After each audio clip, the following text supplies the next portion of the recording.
নূর নবী আমার বললেন, দেখো ভালোভাবে বড় দেখে আর জায়গা দেখো, ওই জায়গাতে আমি আমার সাহাবীদের নিয়ে যাব। আমি ইসলাম বাঁচাবার জন্যে যাব, আর তুমি ইসলাম মেটাবার জন্যে আসবা। আমি জানি আমি জান দিয়ে দেব, আমার সাহাবীরা প্রাণ দিয়ে দেবে, কিন্তু একটা বারও মুখ মুড়ে তাকাবে না। আবু সুফিয়ান বলল, মুহাম্মদ সাল্লাল্লাহু আলাইহি সাল্লাম, একটা জায়গা দেখা হয়ে গেল। বলে কোথায়? এটাই হলো আপনার জঙ্গে উহুদে। ওই জঙ্গে উহুদের মাঠে তুমি তোমার দলবল নিয়ে এসো, আর আমি আবার দলবল নিয়ে যাব। ওইখানে মুসলমানদের একবার মিসমার করে দেব। আজ থেকে টুপিওয়ালা থাকবে না, দাড়িওয়ালা থাকবে না, তুমি ওই জায়গায় এসো। আল্লাহর নবী কথাটা সাহাবীদের কানে কানে দিয়ে দিলেন। যারা জঙ্গে বদরের আপনার উহুদের মাঠে যেতে চায় তারা আমার রেজিস্টারে নাম লেখাও, যারা যাবে না তারা নাম লেখাতে হবে না। সুবহানাল্লাহ সুবহানাল্লাহ। আল্লাহর নবী সাল্লাল্লাহু আলাইহি সাল্লামের রেজিস্টারে সাহাবীরা নাম লেখাতে লাগলেন। সবাই বলতেছেন আমি যাব, আমি যাব, আমি যাব। সুবহানাল্লাহ। এই সংখ্যক লোক নিয়ে আল্লাহর নবী জঙ্গে উহুদের মাঠে পৌঁছিলেন। পৌঁছাবার পরে ওইখানে একটা পাতলা গলি আছে। জঙ্গে উহুদের পাহাড়ের সুড়ঙ্গের ভেতর দিয়ে একটা ছোট্ট গলি করা রয়েছে বাবা। এই গলিটা যার দখলে থাকে তারাই জিতে যায়। আল্লাহর নবী সাল্লাল্লাহু আলাইহি সাল্লাম ৭২ জন জানেসারকে রেডি করলেন। ওই আমার দিল কাটা সাহাবারা, ও আকাশের নক্ষত্ররা, একটা কথা শুনে নাও। ৭২ জন যাদের তীরের নিশান ভালো, যাদের তীর চালাইলে মিস্টেক হয় না, ওই তীরের আপনার আঘাতটা ভ্রষ্ট হয় না, ওই ৭২ জন রেডি হও। হাত তুলে তুলে তারা বললেন, ইয়া রাসূলুল্লাহ, আমার তীর চালা বড় ভালো, আমি যেটা মারবো মনে করে ওটারে লেগে যায়। ৭২ জন রেডি করে ওই আপনার পাহাড়ের ওই সেই সুড়ঙ্গিতে পাতলি গলিতে আপনার ভরে দেওয়া হলো। নবী আমার বলে, আমি যতক্ষণ না বলবো কেউ তোমরা বেরিয়ে আসবে না।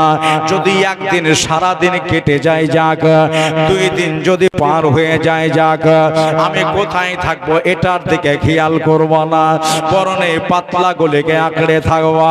ছোট ছোট সুনাক রয়েছে, এই দিয়ে কাফেরদের দিকে তীর চালাবা।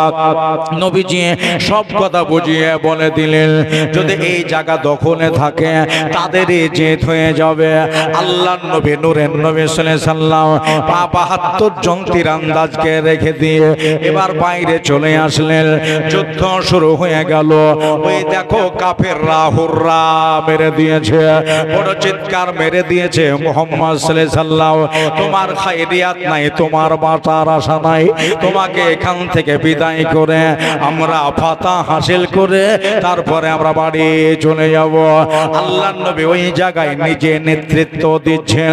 সাহাবীরা নিজের জানের উপরে বাজি লাগিয়েছে, জান দিয়ে দেব কিন্তু ইসলাম মিটে যেতে দেব না।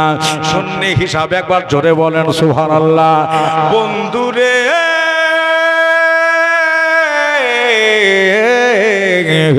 নিজে জান দিয়ে দেব কিন্তু আমরা ইসলাম মিটতে দেব না। আমরা ভয় করার ভেতরে নয়, আমরা হইলাম রহমান ওয়ালা আর তোমরা হইলা শয়তান ওয়ালা। আমরা হক সাদাকাত ওয়ালা, তোমরা জুলম জালালাত ওয়ালা।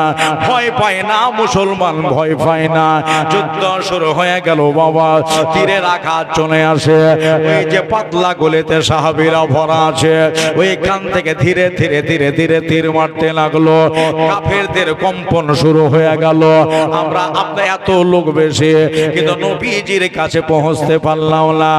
আবু সুফিয়ান বলল, রে এখান থেকে তীর চালিয়ে দে, যাতে করে নূর নবীকে লেগে যায়। আর সবাই মিলে তীর চালায়। আল্লাহর নবীর কাছে 2-4 জন জান্টমান সাহাবী তারা রয়েছে, নবীর যেন তীর না লাগে। সুবহানাল্লাহ সুবহানাল্লাহ। ঘন্টার পর ঘন্টা যুদ্ধ চলে যায়, ফলাফল কিন্তু দেখা যায় না। এরাও জিতে না, ওরাও জিতে না, এরাও হারে না, ওরাও হারে না। একবার জোরে বলে দেন সুবহানাল্লাহ। অল্প মানুষে এরাও হারে না, কিন্তু ওরাও জিতে না। যুদ্ধের ফলাফল দেখা যাচ্ছে না। আল্লাহর নবী দাঁড়িয়ে রয়েছে, সাহাবায়ে কেরাম জানের বাজি লাগিয়েছে। নিজে বাড়ি যাওয়ার জন্য আসি নাই, আমি নিজের বিবির কাছে একটাই কথা বলে এসেছে, বিবি রে, জনমের মতো একবার তাকিয়ে দেখে নাও। আমার মন বলতেছে ওই জঙ্গে ওহদের মাঠ থেকে আর কোনোদিন ফিরে আসতে পারবো না। একবার যা দেখার আমারে দেখে নাও। কিয়ামতের দিন দেখা হবে। নিজের বিবিরা আর নিজের স্বামীকে বলতেছেন, গো আমার প্রাণপণ, চিন্তা করবেন না, আমি আপনাকে মোহরানা মাপ দিয়ে দিলাম। দেখবেন নবীর যেন ক্ষতি না হয়, আল্লাহর নবীকে যেন তীর কেহ না মেরে দেয়, নবীর নূর বদনে যেন কেহ তীর না মারে। সুবহানাল্লাহ সুবহানাল্লাহ। নিজের বিবির কাছে এই কথা বলে জঙ্গে ওহদের মাঠে জানের বাজি লাগিয়েছে। যুদ্ধ চলে যায় চলে যায়। ওই আবু সুফিয়ান বলল, কই রে, মুলকের সামনে থেকে হায়ার করা প্লেয়ার গুলো, হায়ার করা পাহলওয়ান গুলো কোথায় রয়েছে? তোমাদেরকে যে মোটা মোটা টাকা দেওয়ার ওয়াদা রেখেছি, না পারলে তোমরা কেমন করে টাকা নেবা? সুবহানাল্লাহ। একটা মানুষ, একটা কাফের আল্লাহর নবীকে 1 ঘন্টা থেকে ফলো করতেছে, কখনো ফাঁকা হবে আর নূরের নবীকে আমি তীর মারবো। আপনার ধনুকে ধরে নিশান মেটে না, যেদিকে যাই মানুষজন ঢুকে যায়। তবে একটু জন্য ফাঁকা হয়েছে, এই ফাঁকে তীরটা চালিয়ে দিয়েছে। এত জোরে রাবার টেনে তীরটা ছেড়ে দিয়েছে, 70-80 কিলোমিটার গতিবেগে তীরখানা উঠতে উঠতে উঠতে গিয়ে লাগবে তো লাগাল্লাহ নবীর ললাট মুবারাকায় লেগে গেল। যেমনি তীরখানা ঢুকে যাওয়া, হুজুর আমার নিজে বসে গেলেন। ও মুসলমান, ও আমার ভাইরা, আমার মা বোনেরা, দিন ইসলাম বাঁচাবার জন্য তোমরা বেটা খরচ করোনি, বেটি খরচ করোনি, রক্ত দাওনি, তোমরা বেটা দাওনি। আল্লাহর নবী বসে গেলেন, এমন ভাবে তীর ঢুকেছে, আকিড়াওয়ালা তীর, ওই তীরটা টান দিয়ে বাহির হয় না। সুবহানাল্লাহ। পাশে ছিলেন 2 জন সাহাবী, এরা বিরাট জামে ও মানে সাহাবী। একজনের নাম হলো আবু যার, একজনের নাম হলো হযরতে আবু কাতাদা রাদিয়াল্লাহু তাআলা আনহুমা। 2 জন সাহাবী বলেন, হারে, নূর নবীকে তীর লেগে গেছে, এবার কি করা যায়? সাহাবীরা দেখবে আর তারা নার্ভাস হয়ে যাবে। চল নূরের নবীকে নিয়ে পাহাড়ের গুহার ভেতরে ঢুকে যায়। আর 2 জন সাহাবী আল্লাহর নবীকে নিয়ে শূন্য ভরে চেড়ে নিয়ে পাহাড়ের গুহার ভিতরে ঢুকে গেলেন। সুবহানাল্লাহ। আবার আবু যার বারবার চেষ্টা করেন, বাইরে কিন্তু একবারে যুদ্ধ লেগে আছে, কে কখন চলে যাবে বলার নাই। কার বাহুতে তীর লেগে যাবে, কার চেহারায় তীর লেগে যাবে, কে কখন বিবিকে বিবাহ করে দেবে। বন্ধুরা আমার ভাইরা রে, আল্লাহর নবীকে 2 জন সাহাবী তারা নিয়ে শোষব্যস্ত। ওই জায়গায় দেখা গেল ওই যে আনসারী মহিলারা তারা সাইডে দাঁড়িয়ে ছিল, তারা ভিড় ভিড় ভিড় ভিড় করে ওই পাহাড়ের গুহার ভিতরে ঢুকে গেলেন। আমাদের মন বলছে নবী আর নাই নাই নাই, আমাদের নবীকে বোধহয় খতম করে দিয়েছে। আবু সুফিয়ান দেখলো নবীরে দেখা যায় না, কোথায় গেল কোথায় গেল, আল্লাহর নবী নাই। এই ফাঁকে একটা মিথ্যা রচনা রচে দিই। আবু সুফিয়ান বলল, ও মুসলমানেরা, কার জন্য লড়াই করতে এসেছো? যার জন্য লড়াই করতে এসেছো তাকে আমরা মেরে পালি চাপা দিয়ে দিলাম। সাহাবায়ে কেরাম তাকিয়ে তাকিয়ে দেখতেছেন, আয় আয় আয় আয়, আমাদের নবী আল্লাহ আমাদের নবীকে জনমের মতো বিদায় করে দিয়েছে, নূর নবীকে জগৎ থেকে বিদায় করে দিয়েছে। এই কথাটা সমস্ত মানুষের কানে, আল্লাহর নবীর সাহাবীদের কানে কানে চলে গেল। সুবহানাল্লাহ, সত্যি তাই। আমরা কার জন্য লড়াই করতে এসেছি? ওই যে পাতলা গলিতে 72 জন ছিল, এরা বলল তাই আমাদের মাজা ভেঙে গেল, চলে রে যাই বাইরে যাই, বাইরে যাই। ওই পাতলা গলি সাহাবীরা ছেড়ে দিলেন। নবী নাই, কার জন্য লড়াই করব? কার জন্য আমরা কারে মারব? চল আল্লাহ নবীজির লাশ মোবারকটা খুঁজে বার করে পাতলা গলি যেমনি ছেড়ে দিলেন, সঙ্গে সঙ্গে কাফেররা ওই গলিতে ঢুকে পড়ল। বিপদ হয়ে গেল বাবা আমার। শুনলে ভাইরা, আমার মা বোনেরা, আজ থেকে ১৫০০ বছর আগে ঘটনাটা ঘটেছে। গোলাম মুরসালিন বয়ান করছে, মনে হচ্ছে এক্ষুনি তৈরি হলো। বন্ধুরে, এবার 2 জন সাহাবী শশব্যস্ত। আমার আবু যার রাদিয়াল্লাহু তাআলা আনহু ওই তীরটাকে বার করার জন্য উপক্রম নিলেন। তীর বার হয় না, একবারে ভেতরে গেথে গেছে। আর টান দিতে গিয়ে লাকড়িটা ভেঙে গেল, কঞ্চিটা ভেঙে গেল। কিন্তু তীরটা, ডগাটা আল্লাহর নবীর ললাট মোবারকায় ঢুকে দেখে গেল। হযরতে আবু যার রাদিয়াল্লাহু তাআলা আনহু আবার মুখ লাগিয়ে দিলেন। মুখ দিয়ে দাঁত দিয়ে ধরে টান দেয়, টানতে টানতে কিন্তু আপনার তীর বের হয়ে আসে না। জোরে শক্ত করে টান দিয়েছে বাবা, মোটাম করে 2টা দাঁত ভেঙে গেল। আল্লাহ নবীর নামে 2টা দাঁত শহীদ হয়ে গেল। এত জোরে টান দিল, এত জোরে টান দিল, কিন্তু নবীজির তীর বার হয়ে আসে না। আবার বাবা মুখ লাগিয়েছে, রক্ত ঝরা মুখখানা আমার সাহাবায়ে কেরামদের, আল্লাহর নবীর সাহাবীর মুখে রক্ত লেগে আছে, 2 দাঁতে রক্ত ছাড়াওয়ারা হয়ে গেছে। আবার মুখ লাগিয়ে টান দেওয়া হলো। আস্তে আস্তে তীরটা যেন বেরিয়ে আসলেন। হায় খুন, সেই খুন, রক্ত চুঁয়ে যায়। নূর নবীজির শরীর থেকে লাল রক্ত বের হয়ে যায়, মুবারক পবিত্র খুন বাহির হয়ে যায়। আনসারী মেয়েরা তাকিয়ে দেখলাম যে নবীর রক্ত প্রবাহিত হয়েছে। এই রক্তে কত সরীসৃপ প্রাণীরা পা দিয়ে দেবে, কত গিরগিটিতে পা দেবে, এই রক্তে পিপিলে কাঁয়ে পাও দেবে, কত রকমের ক্রোকর শৃগাল ঢুকবে। কানা করে এই রক্ত, পবিত্র রক্ত, এই রক্ত দেখাও যেন পাও না দিতে পারে। হাত দিয়ে তুলে তুলে ওই মেয়েরা চেটে চেটে যেন খেয়ে নিচ্ছে। এ দয়াল নবী বেনে দো জাহানে আপন কেহ নাই, বলবেন না সুবহানাল্লাহ। দয়াল নবী বেনে তো জাহানে আপন কেহ নাই। ও নবী উম্মত বলে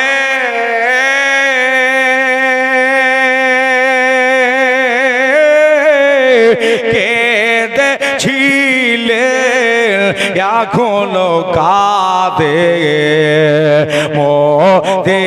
মদিনায় আপন কেহ নাই।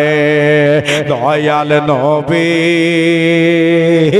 এবেনে তো জাহানে আপন কেহ নাই। বাবারা, ভাইরা, মা বোনেরা গো, একটু সুস্থ হলেন নবী আমার, রক্ত ঝরাটা কমে গেছে,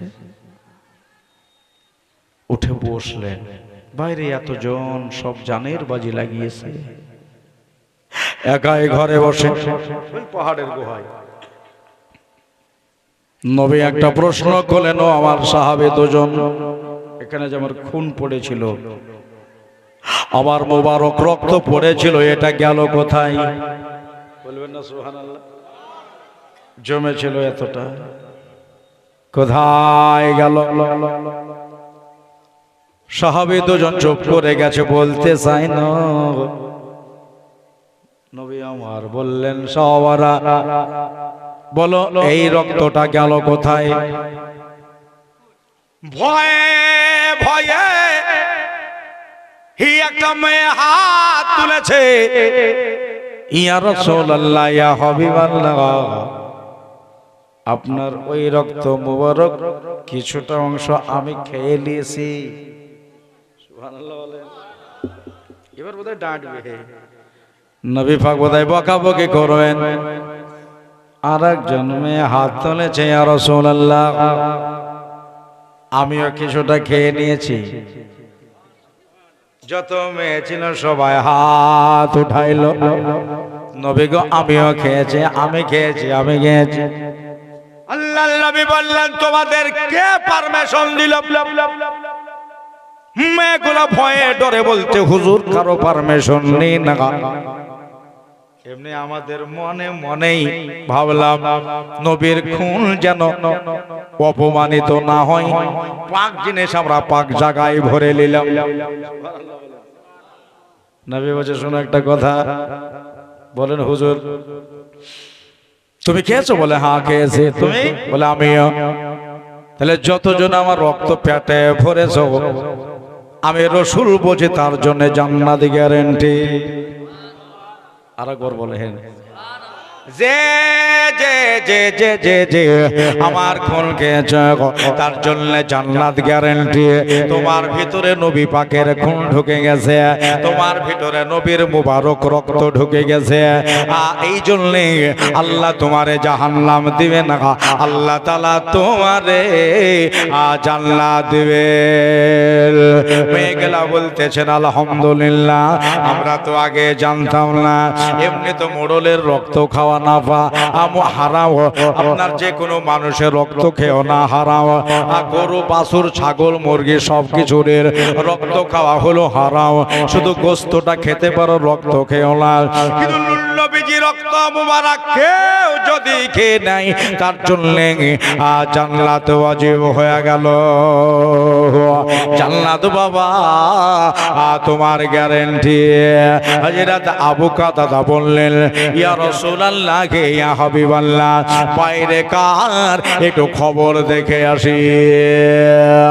আবু কাতাদা ধীরে ধীরে গিয়া পাহাড়ের মুখের থেকে দেখতেছেন ওই যে সাহাবায়ে কেরাম সব ছন্ন ছাড়া হয়ে গেছে, ওই জায়গায় এক জায়গায় হয়ে না।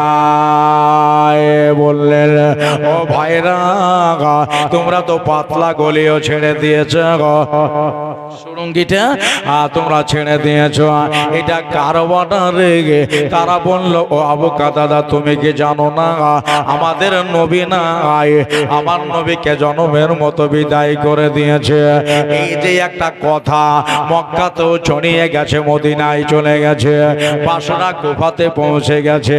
নবী নাই, আমাদের নবীকে জনমের মতো মেরে ফেলেছে। যারা আশিক আছে তারা তো বসে থাকতে পারবে না। ভাই রে আমার দাদারা রে, আবু কাতাদা বললেন এটা তোমার কে বললো যে নবীকে আমার মেরে ফেলেছে? বলে শুনলাম আবু সুফিয়ানের মুখে। সুবহানাল্লাহ। অমনি তাড়া করে আপনার পেছন দিকে ঘুরে গিয়া আমার নূরের নবীর কাছে আবু কাতাদা হাজির।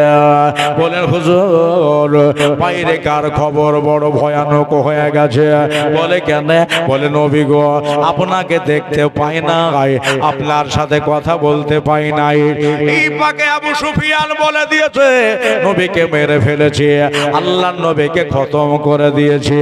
নবীজি একবার উঠে যান আর চলেন একটা বার বাইরে যায়। আপনাকে দেখলে সাহাবারা জানে জান বসবে, প্রাণে প্রাণ বসবে। সুবহানাল্লাহ। আমার নবী পাক উঠে গেলেন, বাইরে চলে গেলেন। বাইরে যাওয়ার পরে দেখতেছেন কিছু সাহাবা দূরে দাঁড়িয়ে আছে, কিছু সাহাবা ডেটে লড়ে আছে, কিছু সাহাবা চারিদিকে দাঁড়িয়ে রয়েছে। নবী আমার বললেন সাহাবারা রে আমাকে একবার দেখে নাও। সাহাবীরা দেখে নিলেন, জানে জান বসে গেল।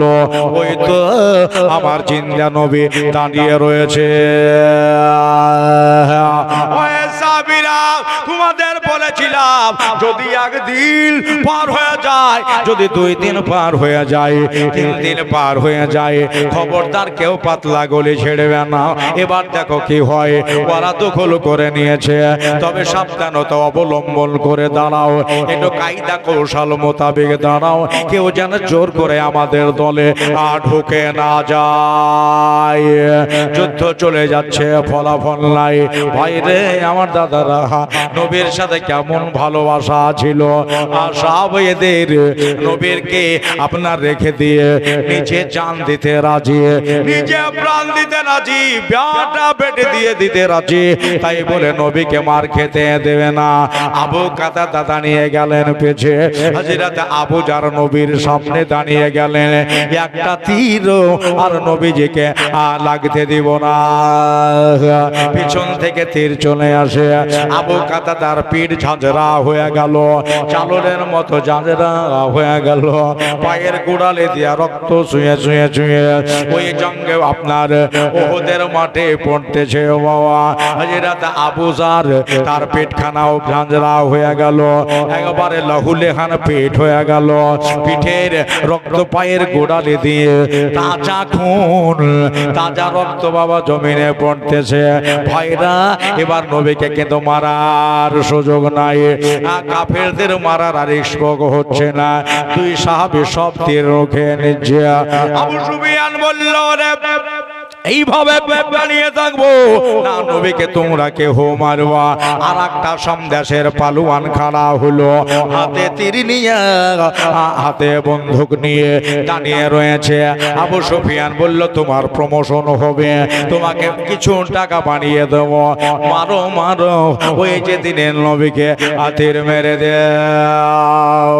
সত্যি তীরের আন্দাজ বড় ভালো, একবারে 60 হয়ে শুয়ে পড়লো। ডাকিন থেকে যদি মারে নবীকে লাগবে না, বাম দিক থেকে মারলে আল্লাহর নবীকে লাগবে না, আগে থেকে মারলে আবু জার রুখে নেবে, পেছন থেকে মারলে আবু কাতাদা রুখে নেবে।